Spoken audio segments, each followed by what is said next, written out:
नमस्कार बच्चों।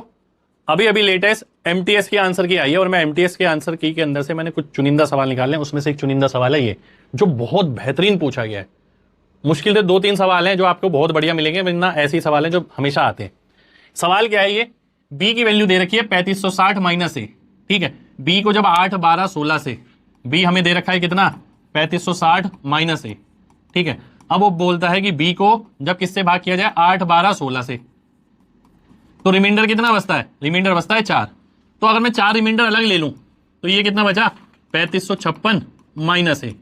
यानी मैं ये बोल सकता हूं कि भैया ये जो वैल्यू है ये 8, 12, 16 ये तीनों से भाग होने वाली है ना, ये तीनों से भाग होने वाली है।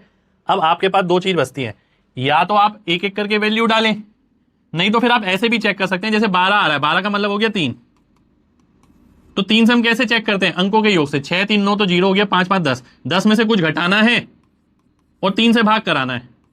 तो 10 में से 4 जाएगा तो 6 आएगा, 3 से भाग हो जाएगा। 10 में से 8 जाएगा तो 2 आएगा, 3 से भाग नहीं होगा। 10 में से 20 जाएगा, 10 में से 20 नहीं, बेसिकली 10 में से 2, क्योंकि डीएस 2 आएगा, तो 2 का मतलब हो गया 8, 8 भी 3 से भाग नहीं होगा। फिर ये भी 8 आ रहा है, इसका डीएस भी, तो ये भी 3 से भाग नहीं होगा। ए ऑप्शन मेरा आंसर आ जाएगा।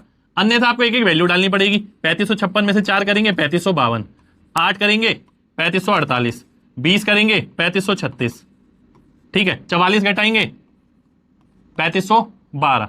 अब आप देख लो कौन सा ऑप्शन ऐसा है जो इन तीनों से भाग हो रहा है। ठीक है, इन तीनों में मेरे को चेक करना है। फिर से मैं 3 से ही पहले चेक करूंगा। 3 से मैं चेक करता हूं ये भाग हो रहा है, 3 से मैं चेक करता हूं नहीं हो रहा, 3 से करता हूं नहीं हो रहा, 3 से करता हूं नहीं हो रहा। ये ऑप्शन फिर से आंसर आ जाएगा। ठीक है, तो ये शानदार सवाल अभी लेटेस्ट एग्जाम में पूछा गया है, फिर से एग्जाम में रिपीट होगा, करके जरूर जाइए। पसंद आया हो तो लाइक का बटन जरूर दबाइए।